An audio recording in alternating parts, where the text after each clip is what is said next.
بسم اللہ الرحمن الرحیم۔ السلام علیکم۔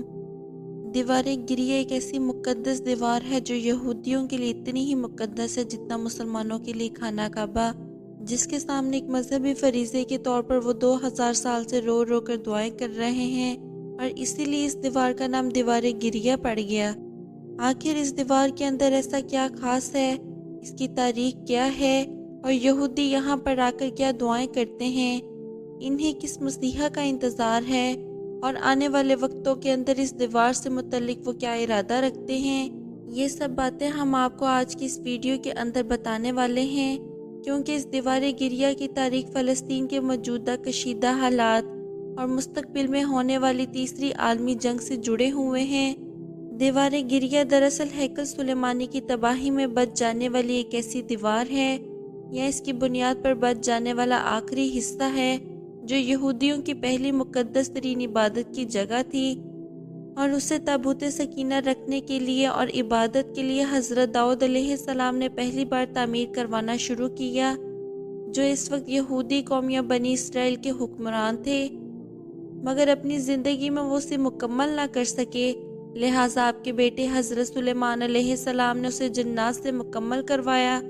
اور انہی کے نام پر اسے ہیکل سلیمانی کہتے ہیں، کیونکہ اپنے والد حضرت داؤد علیہ السلام کی طرح وہ بھی پیغمبر تھے،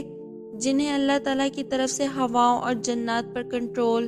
اور جانوروں کی بولی سمجھنے کے ساتھ ساتھ ایک اتنی بڑی سلطنت کی حکمرانی بھی دی گئی جو قیامت تک کسی اور کو نہیں ملے گی، اور اس حکومت کا مرکز تھا یروشلم شہر۔ ہیکل سلیمانی کی تعمیر سے پہلے یہودیوں کے ہاں کسی قسم کے باقاعدہ ہیکل کا نہ کوئی تصور تھا، نہ کوئی وجود۔ اس قوم کی خانہ بدوش والی زندگی تھی، اور ان کا ہیکل یا مومن صرف ایک خیمہ ہوا کرتا تھا جس میں تابوت سکینہ رکھا ہوتا، اور اسی طرف منہ کر کے یہ لوگ عبادت کیا کرتے، کیونکہ تابوت سکینہ جنت سے بھیجا گیا ایک مقدس ترین صندوق تھا جو کہ نبیوں کو بطور وراثت ملتا رہا، یہاں تک کہ حضرت موسیٰ علیہ السلام تک پہنچا، اور اس صندوق کے اندر حضرت موسیٰ علیہ السلام کا عصا مبارک، منو سلوہ اور دوسرے پیغمبروں کی یادگاریں تھیں، اور یہودی اس تابوت کی برکت سے اسے سامنے رکھ کر دعا کر کے ہر قسم کی مصیبت اور پریشانی کو حل کر دیا کرتے تھے۔ مختلف قوموں کے ساتھ جنگوں کے دوران صندوق کو یہ اپنے لشکر کے آگے رکھا کرتے، جس کی برکت سے اللہ تعالیٰ انہیں دشمن پر فتح عطا کر دیتا۔ اسی صندوق کے لیے حضرت داؤد علیہ السلام نے ہیکل کو تعمیر کرنے کا سوچا تھا، مگر دوسری بار یہودی قوم کی بدعمالیوں کی وجہ سے ایک بادشاہ نے یروشلم پر حملہ کر کے اس کی اینٹ سے اینٹ بجا دی اور ہیکل سلیمانی کو تباہ کر دیا، جس کے بعد یہ تابوت سکینہ ایسا غائب ہوا کہ آج تک نہیں ملا، اور ہیکل کی صرف ایک دیوار باقی رہ گئی جسے دیوار گریہ کہتے ہیں۔ حضرت سلیمان علیہ السلام نے اپنے دور حکومت کے چوتھے سال کے اندر اس ہیکل کی تعمیر کا باقاعدہ آغاز کیا تھا، اور آج اس کی بناوٹ اور مضبوطی سے اندازہ لگایا جا سکتا ہے کہ یہ تعمیر انسانوں کی بس کی بات نہیں تھی، کیونکہ اتنے بڑے اور بھاری پتھروں کو جنات کی طاقت سے ہی چنا گیا تھا، اور حضرت سلیمان علیہ السلام کی روح اللہ نے دوران عبادت ہی قبض کر لی، لیکن وجہ کچھ اس طرح کی بنی کہ آپ ایک لکڑی پر سر اور کمر رکھ کر عبادت کے اندر مصروف ہو گئے، اور اس لکڑی کے سہارے سے یوں لگ رہا تھا کہ آپ ابھی بھی عبادت کر رہے ہیں جبکہ آپ کا انتقال ہو چکا تھا۔ یہ ہیکل معبد جب مسجد بہت ہی عالی شان اور وسیع و عریض تعمیر کی گئی تو حضرت سلیمان علیہ السلام کی وفات کے بعد اس کے 3 حصے کر دیے گئے۔ باہر کے حصے کے اندر عام انسانوں کو جانے کی اجازت تھی، جبکہ دوسرے حصے کے اندر یعنی اس کے اگلے حصے کے اندر علماء کرام جو کہ نبیوں کی اولاد سے ہوا کرتے تھے وہاں تک ان کی رسائی تھی، اور اس سے اگلے یعنی کہ آخری اور تیسرے حصے کو انتہائی مقدس سمجھا جاتا تھا، کیونکہ اس میں تابوت سکینہ رکھا گیا تھا، اسی لیے یہاں پر کسی کو بھی داخل ہونے کی اجازت نہیں تھی سوائے اس وقت کے سب سے بڑے عالم یا پیش امام کے۔ اس دوران بنی اسرائیل کے اندر کئی پیغمبر ان لوگوں کی ہدایت کے لیے آتے رہے، لیکن یہ قوم بد سے بدترین ہوتی رہی، یہ کسی بھی طرح اپنے گناہوں سے توبہ طائب ہونے یا ان کو ترک کرنے کے لیے تیار نہ تھی۔ یہ ایک طرف تو اللہ کی عبادت کیا کرتے اور دوسری طرف اللہ تعالیٰ کے احکامات کی کھلم کھلا خلاف ورزی بھی کرتے۔ ان کے دوگلے پن سے اللہ تعالیٰ کی ذات جلال کے اندر آئی، کیونکہ ان کے پاس بے شمار نبی بھیجے گئے، لیکن یہ قوم سدھرنے کو تیار نہیں تھی، حتیٰ کہ ان کی شکلیں تبدیل کر کے بندر اور سور کی طرح بنائی گئی، طرح طرح کے عذاب دیے گئے، لیکن یہ گناہوں سے باز نہیں آئی۔ ان لوگوں نے کاروبار شروع کر دیا، جادو سیکھنا شروع کر دیا، قتل و غارت اور بے ایمانی کے اندر حد سے بھر گئے۔ تب ان پر آخری عذاب کا کوڑا یوں برسایا گیا کہ اب اللہ تعالیٰ کی ذات نے انہیں دربدر اور لاوارثوں کی طرح چھوڑ دینے کا فیصلہ کیا، لہٰذا بابل کے بادشاہ بخت نصر نے ان کے ملک پر ایسا حملہ کیا کہ کوئی عمارت سلامت نہیں رہی۔ ہیکل سلیمانی مکمل طور پر تباہ و برباد کر کے رکھ دیا، اور ہیکل میں سے تابوت سکینہ نکالا اور اپنے ساتھ لے گیا۔ اس نے تقریباً 6 لاکھ یہودیوں کو قتل کیا اور 2 لاکھ کے قریب یہودیوں کو قیدی بنا کر اپنے ساتھ لے گیا۔ شہر سے باہر اس نے یہودیوں کے غلاموں کی ایک بستی تعمیر کی جس کا نام تل ابیب رکھا گیا۔ 17 سال تک ہیکل سلیمانی صفحہ ہستی سے یوں مٹا رہا۔ دوسری طرف بادشاہ نصر نے تابوت سکینہ کی ایسی بے حرمتی کی کہ اسے گندگی والی جگہ پر پھینک دیا جاتا۔ اس حرکت کا عذاب اس کے پورے ملک کو ملا۔ اس طرح سے ایک ایران کے بادشاہ سائرس نے، جنہیں قرآن مجید کے اندر ذوالقرنین کے نام سے بھی جانا جاتا ہے، وہ شخص جنہوں نے یاجوج مجوج کے لیے دیوار یا بند تعمیر کیا، انہوں نے بابل کے شہر عراق پر حملہ کر دیا اور بابل کے بادشاہ کو شکست دے کر بابل کی سلطنت کا مکمل خاتمہ کر دیا۔ سائرس ایک نرم دل اور انصاف پسند حکمران تھا۔ انہوں نے تل ابیب کے تمام قیدیوں کو آزاد کر کے ان کو واپس یروشلم جانے کی اجازت دے دی، اور ساتھ میں ان کو ہیکل کی نئے سرے سے تعمیر کی اجازت بھی دے دی گئی، یہاں تک کہ انہوں نے اس کی تعمیر کے اندر مدد فراہم کرنے کا بھی وعدہ کر لیا۔ چنانچہ ہیکل کی دوسری مرتبہ تعمیر شروع ہوئی، لیکن اس بار اس میں تابوت سکینہ نہیں ملا۔ اس کے بارے میں آج تک معلوم نہیں ہو سکا کہ بادشاہ نے اس کا کیا کیا۔ کچھ لوگوں کا کہنا ہے کہ اس مقدس صندوق کی مزید بے حرمتی ہونے سے بچانے کے لیے اسے معجزانہ طور پر کہیں چھپا دیا گیا ہے، جس کا کسی انسان کو معلوم نہیں، لیکن یہودی اس کی تلاش کے اندر اتنے پاگل ہو چکے ہیں کہ اس کے لیے اگر انہیں پوری زمین کو کھودنا پڑا تو وہ یہ کرنے کے لیے بھی تیار ہیں۔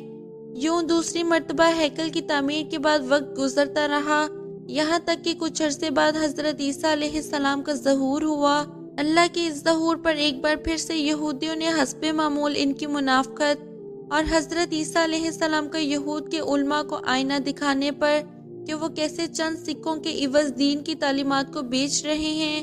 ہر وہ کام کر رہے ہیں جس سے اللہ تعالیٰ نے ان کو منع فرمایا، تو ان کو قتل کرنے کا ارادہ کر لیا گیا اور ان کے قتل کا فتویٰ بھی صادر ہو گیا، اور حضرت عیسیٰ علیہ السلام پر ظلم کے پہاڑ توڑنے شروع کر دیے۔ دراصل یہودی اپنے مسیحا کے منتظر تھے جو دوبارہ آ کر ان کو پہلے جیسے شان و شوکت عطا کریں جن کا ذکر یہود کی کتابوں کے اندر تھا، لیکن ان لوگوں نے اپنے مفاد اور کرسی کو خطرے میں دیکھ کر آپ کو دجال کہہ کر سولی پر لٹکانے کی کوشش کی، لیکن اللہ تعالیٰ نے آپ کو زندہ آسمانوں پر اٹھا لیا اور یہودی پھر سے ایک بار اپنی بدعمالیوں کے اندر مصروف ہو گئے۔ اس واقعے کے 70 سال بعد ایک بار پھر یہودیوں پر اللہ کا عذاب نازل ہوا، اور اس بار اس عذاب کا نام ٹائٹس تھا۔ یہ رومی جنریل بابل کے بادشاہ بخت نصر سے بھی زیادہ ظالم ثابت ہوا، اور اس نے صرف ایک دن کے اندر لاکھوں یہودیوں کو قتل کر دیا۔ اس نے ہیکل سلیمانی کی اینٹ سے اینٹ بجا دی اور یہودیوں کو ہمیشہ کے لیے یروشلم سے باہر نکال دیا گیا۔ پوری دنیا کے اندر یہودی بکھر کر رسوا ہو کر رہ گئے، اور یوں 19 سال تک در بدر بھٹکنے کے بعد برطانیہ نے جب فلسطین پر قبضہ کیا تو ساتھ ہی ایک ناجائز بچے اسرائیل کو فلسطین میں جنم دے دیا، اور یوں صدیوں سے دھکے کھانے والی قوم کو ایک بار پھر سے اس ملک اسرائیل کے اندر اکٹھے ہونے اور رہنے کی اجازت مل گئی۔ لیکن یہ قوم اپنی 1000 سال پرانی گندی فطرت سے باز پھر نہ آئی، اور یہ برطانیہ کے جنم دیے ہوئے اسرائیل تک محدود نہیں رہی، بلکہ ایک بار پھر سے اپنے ہمسایہ ملکوں کے لیے اپنی فطرت سے مجبور ہو کر مصیبت بننے لگے۔ ان کا اگلا مشن جلد از جلد ہیکل سلیمانی کی تعمیر ہے، اور اس ہیکل کے اندر تخت داؤد اور تابوت سکینہ کو دوبارہ رکھنا ہے تاکہ ایک بار پھر سے اپنے مسیحا کے آنے پر پوری دنیا پر اپنی حکومت قائم کر سکے۔ اور اس بار ان کا یہ مسیحا دجال ہوگا۔ یہودی یہ کام انتہائی تیز رفتاری سے کر رہے ہیں اور ان کا ایک پلان ہے جس کا نام ہے گریٹر اسرائیل۔ پوری دنیا سے یہودیوں کو اکٹھا کر کے ایک الگ ریاست کو کیسے تعمیر کرنا ہے۔ تخت سلیمانی کی تیسری مرتبہ تعمیر کے نتیجے میں یہ پوری دنیا تیسری عالمی جنگ کی آگ کے اندر لپٹ جائے گی، کیونکہ اس ہیکل کو تعمیر کرنے کے لیے مسجد اقصی کو شہید کرنا پڑے گا اور اس کی بنیادوں پر اسے تعمیر کرنے کا نقشہ بھی ان کے پاس ہے۔ حضرت عمر رضی اللہ تعالیٰ عنہ کے دور میں جب یروشلم فتح ہوا، تب نہ صرف تمام عیسائیوں کو عام معافی دے دی گئی بلکہ یہودیوں کو بھی برابری کے حقوق دے دیے گئے، قیدیوں کو رہا کر دیا گیا اور ہیکل سلیمانی کی مغربی دیوار سمیت تمام علاقوں میں مقدس قرار دے دیا گیا اور اسی دوران مسجد اقصی کی تعمیر بھی کی گئی۔ مغربی دیوار کو مضبوط کیا گیا اور تمام انتظامات یہودیوں کو سونپ دیے گئے۔ یہودی آج تک اس ہیکل کی بچ جانے والی دیوار کو ہاتھ لگا کر گڑگڑاتے ہیں اور روتے پیٹتے ہیں، توبہ اور معافیاں طلب کرتے ہیں، مگر آج بھی اپنی مکار فطرت سے بالکل باز نہیں آئے۔ یہودیوں کے ناپاک منصوبے کے 4 مراحل ہیں۔ پہلے نمبر پر مسلمانوں کے 2 اہم ترین مقدس مقامات کو گرانا، یعنی مسجد الاقصی اور قبۃ الصخرہ، اور دوسرے نمبر پر ہیکل سلیمانی کی تعمیر، جس کے بعد دنیا کی سب سے بڑی خوفناک عالمی جنگ ہوگی، اور چوتھے نمبر پر حضرت داؤد علیہ السلام کی تاج پوشی کے لیے استعمال ہونے والے پتھر تھورن آف ریورٹ کوش تعمیر شدہ ہیکل کے اندر رکھ کر دجال کی تاج پوشی کرنا۔ دنیا بھر میں گریٹر، جو کہ کل تعداد 1.5 کروڑ یہودی ہیں، جن میں صرف 35 لاکھ اسرائیل میں آباد ہیں، انہوں نے دنیا بھر کے تمام یہودیوں کو اسرائیل میں لا کر گریٹر آباد کرنا ہے،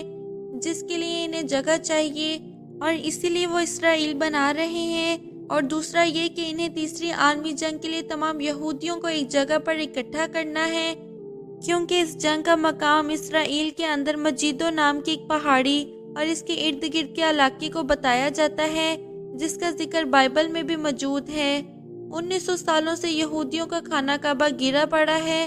جسے وہ تعمیر کرنا چاہتے ہیں، اور تعمیر کہاں کرنا چاہتے ہیں؟ مسجد اقصی کی بنیادوں پر۔ دنیا بھر میں یہودیوں کی تعداد 1.5 کروڑ کے قریب ہے، جبکہ دنیا کے مسلمانوں کی کل آبادی 1 ارب 50 کروڑ ہے، لیکن پھر بھی یہ کم تعداد میں جو یہودی ہیں وہ 1 ارب 50 کروڑ مسلمانوں سے بھی زیادہ طاقتور ہیں، کیونکہ اللہ تعالیٰ کے رسول نے فرمایا تھا کہ اللہ تعالیٰ اس قرآن کی برکت سے قوموں کو عروج بخشے گا۔ اس پر عمل نہ کرنا اور اسے چھوڑ دینے کی وجہ سے مسلمان قوم معاشرے کے اندر ذلیل و رسوا ہوگی۔ آج دنیا بھر کے اندر مسلمانوں کے زوال کی سب سے بڑی وجہ یہی ہے کہ ہم نے قرآن اور اس کی تعلیمات کو زندگیوں سے نکال دیا ہے۔ کون سی وہ برائی اور 2 نمبری ہے جو ہم مسلمانوں کے اندر نہیں؟ سیکولر ترکی کی فوجوں سے لمبے عرصے تک مقابلہ کرنے کے بعد انہیں شکست دینے والے ایک برے دانش مند ترک نجم الدین ارکل بکان نے مسلمان حکمرانوں کی حالت زار پر تبصرہ کرتے ہوئے کہا تھا کہ 1.5 ارب مسلمان 80 لاکھ یہودیوں کا مقابلہ کرنے کی بجائے خدائی مدد اور ابابیلوں کے انتظار میں ہیں۔ مجھے یقین ہے کہ اگر یہ ابابیل مدد کے لیے آ بھی گئے تو یہ کنکر یہودیوں پر نہیں بلکہ ان بے عمل مسلمانوں پر پھینکیں گے جو صرف نام کے مسلمان ہیں اور خدا کی مدد کے انتظار کے سوا کچھ کرنا ہی نہیں جانتے۔ محترم دوستو، آج کی ویڈیو میں تھا بس اتنا ہی۔ ویڈیو پسند آنے کی صورت میں لائک اور شیئر کیجیے، اور چینل کو سبسکرائب نہیں کیا تو